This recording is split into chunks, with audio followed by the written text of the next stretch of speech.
Back to Let Us Seek the Lord, our 3.5 year trek through the scriptures, where we take about a chapter or two a day and then read it together and then do a short devotional based upon that chapter.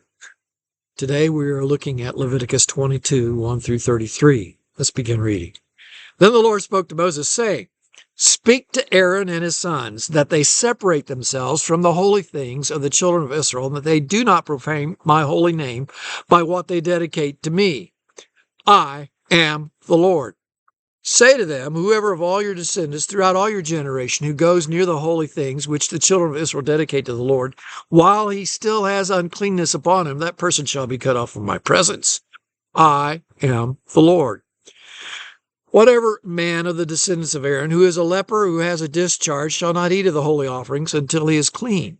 And whoever touches anything made unclean by a corpse, or a man who's had an emission of semen, or whoever touches any creeping thing by which he would be made unclean, or any person by whom he would become unclean, whatever his uncleanness may be, the person who has touched any such thing shall be unclean until evening, and he shall not eat of the holy offerings, unless he washes his body with water. And then when the sun goes down, he shall be clean, and afterwards he can eat of the holy offerings, because it's his food.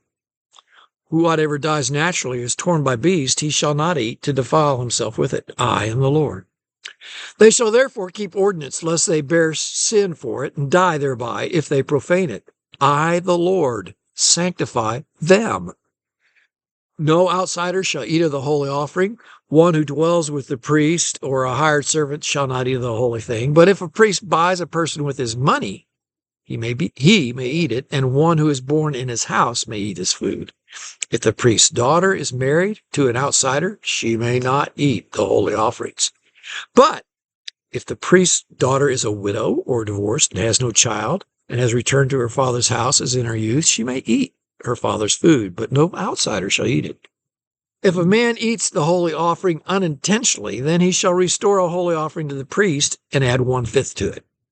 They shall not profane the holy offerings of the children of Israel, which they offer to the Lord, or allow them to bear the guilt of the trespass which they eat when they eat their holy offerings. For I, the Lord, sanctify them. And the Lord spoke to Moses, saying, Speak to Aaron and his sons and to all the children of Israel, and say to them, Whatever man of the house of Israel or of the strangers in Israel who offers his sacrifice for any of his vows or for any freewill offerings, which they offer to the Lord as a burnt offering, you shall offer of your own free will a male without blemish from the cattle, from the sheep, or from the goats. Whatever has a defect you shall not offer, for it shall not be acceptable on your behalf. And whoever offers a sacrifice of a peace offering to the Lord to fulfill his vow, or a freewill offering from the cattle or the sheep, it must be perfect to be accepted. There shall be no defect in it. Those that are blind or broken or maimed, or have an ulcer or an eczema or scabs, you shall not offer to the Lord, nor make any offering by fire to them on the altar of the Lord. Either a bull or a lamb that has any limb too long or too short, you may offer as a freewill offering, but for a vow it shall not be accepted. You shall not offer to the Lord what is bruised or crushed or torn or cut, nor shall you make any offering to them in your land, nor from a foreigner's hand shall you offer any of these as bread for your God, because their corruption is in them, and defects are in them. They shall not be accepted on your behalf. And the Lord spoke to Moses, saying, When a bull or a sheep or a goat is born, it shall be 7 days with its mother, and from the 8th day and thereafter it shall be accepted as an offering made by fire to the Lord. Whether it's a cow or a ewe, do not kill both her and her young on the same day. And when you offer a sacrifice of thanksgiving to the Lord, offer it of your own free will.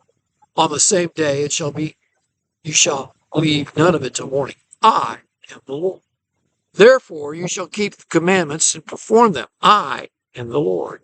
You shall not profane my holy name, but I will be hallowed among the children of Israel. I am the Lord who sanctifies you, who brought you out of the land of Egypt to be your God. I am. Aliens are all about rules. If you join Lilo and Stitch, then you know what I'm talking about. It'd be easy reading through the Pentateuch to think that God is all about rules. Exodus, Leviticus, Numbers, and Deuteronomy sometimes sounds like rule after rule after rule after rule. But look at the oft-repeated phrases from these books. You shall not profane my holy name, but I will be hallowed. I am the Lord who sanctifies you, who brought you out of the land of Egypt to be your God. I am the Lord. Except for this one recurring phrase, I might think that God is all about rules. You know, a friend of mine, Corey, frequently says every relationship has a set of rules. Indeed, that is true. I love my wife. I have never codified the rules we have for our relationship, but there are many. Most of them are unspoken, jointly understood, and rightly so. What kind of relationship would we have if I made love to other women? What kind of relationship would we have if I treated her like dirt or she treated me like dirt? So with God, there are rules to a relationship with Him. Well, the rules in this have been established to give images which would guide the relationship between Yahweh and Israel for the next 1,400 years. Most people listening to this meditation have no problem with understanding the boundaries that need to be set in couple relationships. Yet, as I have done counseling with a few couples who have had nothing to do with a holy environment, i.e. not brought up in a church, never attended church, or read the Bible, I am often struck by what seems to be an amazing lack of understanding of what should be obvious relationship rules, which should be followed in a couple relationship. They instinctively get angry at their partner when those rules are broken, and yet they don't seem to recognize that those rules apply to themselves in order to foster good relationships. They break the rules which protect a good relationship, but don't recognize their own culpability. Unfortunately, we've had a few church people who paddle in the same boat. But rather than focus on the rules today, I would like to focus on Him as the one who sanctifies us and leads us out of Egypt.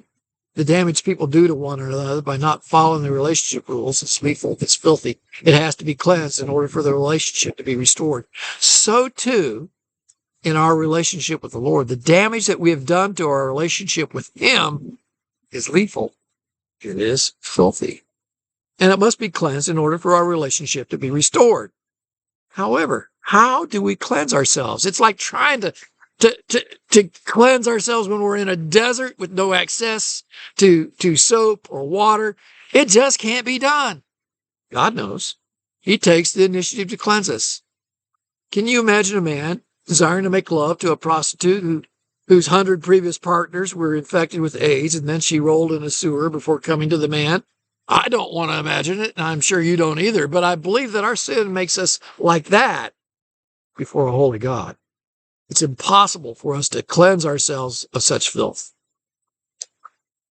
Yet, His love for us is so great that He takes the initiative to cleanse us when we could not cleanse ourselves. That's what He means by, I am the Lord who sanctifies you. It's only right that in response to such great love that we should hallow Him and love Him back. He's also the one who took them out of Egypt. Living in Egypt is a picture of slavery, of being bound in sin. My brother used to raise and show pigs at county state fairs.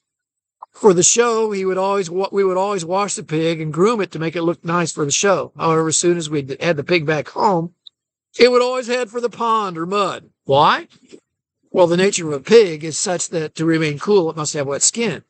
Hence, if it's warm, it always heads for the pond or the mud. A pig is in bondage to its thermostat. It must remain cool.